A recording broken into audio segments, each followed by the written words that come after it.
இந்த ப்ராப்ளம் பாருங்க. The mean mark of 100 students was found to be 40.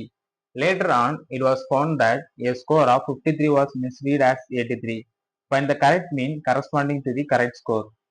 100 மாணவர்களின் மதிப்பெண்களின் சராசரி 40 என்று கணக்கிடப்பட்டது. பின்பு 53 என்ற மதிப்பெண் 83 என்று தவறாக எடுக்கப்பட்டது தெரிய வந்தது. சரியான மதிப்பெண்களை கொண்டு சரியான சராசரியை காண்க அப்படின்னு கேட்டிருக்காங்க. ஃபர்ஸ்ட் வந்து டோட்டல் மார்க்ஸ் வந்து கண்டுபிடிக்கலாமா? 100 ஸ்டூடெண்ட்ஸ் இருக்காங்க, மீன் வந்து 40. ஸோ வந்து 40 into 100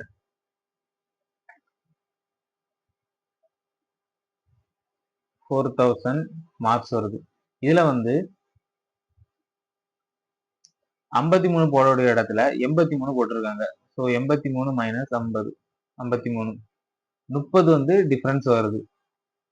Later was found that score of 53 was misread as 83. அப்போ வந்து நம்ம 30 வந்து மைனஸ் பண்ணணுமா? டோட்டல் மார்க்ஸ் நம்ம 30 மைனஸ் பண்ணணும். மைனஸ் பண்ணோம் அப்படின்னா 7,93970 வருது. இப்போ மறுபடியும் வந்து நம்ம சராசரி எடுக்கலாம்.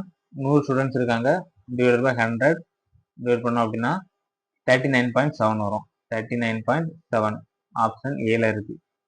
39.7 அவ்வளவுதான்.